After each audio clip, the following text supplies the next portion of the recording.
This week on GamePron News, Duke Nukem Forever edges even closer to release as it officially receives an MA15+ rating in Australia.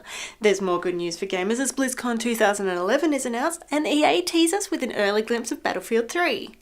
The new browser game from LEGO looks awfully familiar to Mega Man fans, while Gameloft's new iPhone RTS owes more than a little bit to StarCraft. As Mass Effect 2 wins big at the Interactive Achievement Awards, Clint Mansell divides fans as he signs up to create the score for Mass Effect 3. Activision Blizzard's quarterly earnings call shocks gamers around the world, and if someone sends you a confusing string of digits, you'd better check what it is before claiming they've sunk your battleship.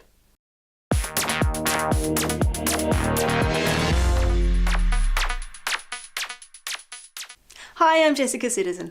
When Gearbox Software announced that they would be releasing Duke Nukem Forever in 2011, Australian gamers got a little bit concerned. The country's lack of an R18 adult rating for video games surely meant that the Duke, with his fondness for swearing, steroids and strippers, would be refused entry. But this week the classification board made a surprise announcement. A title codenamed 000A was given a mature adult rating with the observations that the game included strong violence, sexual references, crude humour and drug references. The fact it had been submitted by Take-Two Interactive added more fuel to the fire, and a quick bit of detective work meant that GamePron was able to confirm that yes, 000A was in fact Duke Nukem Forever, and it was considered suitable for Australian gamers 15 years and over. Icing on the cake, 2K Games later stated that the Duke had made it past the censors unscathed, so Aussie gamers will be playing exactly the same version as the rest of the world. Blizzard Entertainment have confirmed a little earlier than expected that they will be hosting another BlizzCon this year on October 21st and 22nd at the Anaheim Convention Center. We don't really know much more than that, except that this year marks Blizzard's 20th anniversary and those guys do know how to throw a party. Also confirmed this week is Battlefield 3, and we've been waiting a very long time for this one.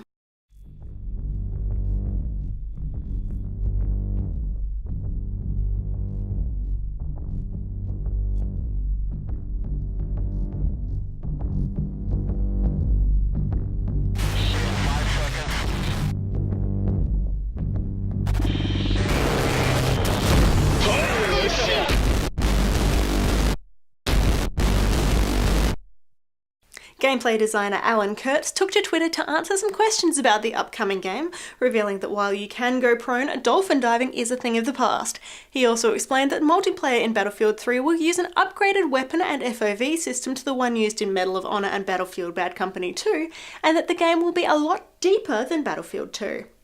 While he couldn't speak about whether or not the PC will get a LAN mode or if there's a server browser for the console versions, Alan did point out that there are no plans for mechs, ziplines or grapple hooks. Capcom were recently in the headlines over allegedly copying indie game Splosion Man, and now the shoe's on the other foot. LEGO's latest browser game Ninjago Spinzitzu Smash bears more than a passing resemblance to Capcom's Mega Man Battle Network. Sure, it could just be a coincidence, but a sneaky peek inside the source data for Ninjago Spinjitzu Smash reveals a bunch of legitimate Battle Network graphical assets hiding inside. Oops. In a similar story, Gameloft's latest RTS for iPhone, Starfront Collision, isn't even trying to hide the fact it's borrowed very liberally from another best-selling title. As someone said in our comments section, I didn't notice the logo said Starfront and not StarCraft until the announcer said it out loud. We're not sure if either Capcom or Blizzard will be taking any action against the copycats, or if they're just accepting that imitation really is the finest form of flattery. The 14th Annual Interactive Achievement Awards were also held this week, with Mass Effect 2 taking home the coveted Game of the Year award. The game also won the Best Story and Best RPG awards, while the Doctors Musica and Zestjuk were welcomed into the Academy of Interactive Arts and Sciences Hall of Fame. But Red Dead Redemption was the other big game of the night, picking up 5 awards for Art Direction, Gameplay Engineering, Action Game of the Year and Best Character Performance for John Marston.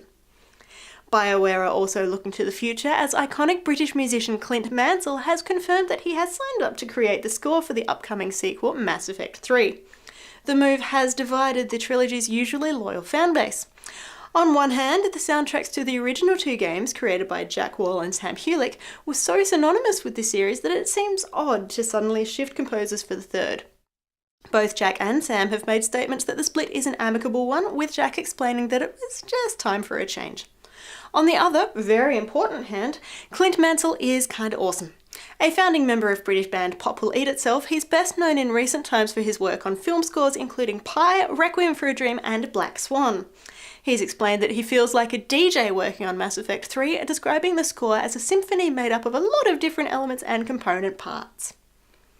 Now, it's been a big week for Activision Blizzard. Their quarterly earnings call stunned everyone with the revelation that the publisher would be closing down the Guitar Hero business unit. That doesn't outright mean no more Guitar Hero games. It does mean no more dedicated business arm specialising in plastic instrument-shaped peripherals and rhythm-based titles. It also means no 2011 instalment from the franchise, as the publisher announces music games are taking a well-earned break. The sequel to DJ Hero has also been put on the back burner until at least 2012. Bad news for gamers anticipating the release of True Crime Hong Kong 2, Activision CEO Eric Hirschberg has explained the game just wasn't going to be good enough and that the project has been cancelled. All of this restructuring has taken its toll on Activision, who confirmed that around 500 employees have lost their jobs. That's roughly 7% of their global workforce, and Guitar Hero developer Vicarious Visions was hit hard along with Freestyle Games, who are working on DJ Hero. Studios all over North America and the world have reached out and offered a new home to these orphan developers, many of whom have been in the industry for years. On a much lighter note, Sony's fictional executive Kevin Butler was caught short this week by a gamer using Twitter to show his disdain for the way that the PlayStation 3 GeoHot security breach is being handled.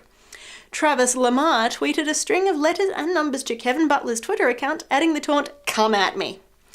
Kevin, who's been known as the Vice President of Virtual Pet Relations, Director of Game Accuracy, Vice President of Shaking What His Mother Gave Him, and Regional Manager of War, came at him indeed, retweeting the post in its entirety. "Let me guess, you sank my battleship?" Unfortunately for Mr. Butler, this wasn't a battleship code, it was actually the USB dongle ID generator key used to circumvent PlayStation 3 security. It remained on the Kevin Butler account for a few hours before someone at Sony wised up and removed the post. And before I go, some good news for us. It's GamePron's first birthday. It's hard to believe that we've been around for a whole year. Over the past 12 months, we've brought you stories including the Korean StarCraft pro-gaming cheating scandal, the man who sued Rockstar Games for stealing his life, the perils of playing Dance Central naked, more Kinect hacks than you can poke a stick at, and a crazy popular collection of pixel art from Scott Pilgrim vs. the World.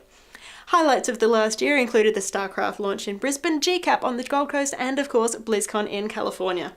We kept you up to date on the ongoing Australian R18 rating discussions, the drama that is Duke Nukem Forever, and found all sorts of fun ways to play Zork. Thank you to everybody who's contributed to the site in our first year, whether that was writing an article, working on site design, or even simply leaving a comment on a video or a post. It really does mean a lot to us. 2011 is already shaping up to be bigger and better. Until next week, I'm Jessica Citizen, and this is GamePron News.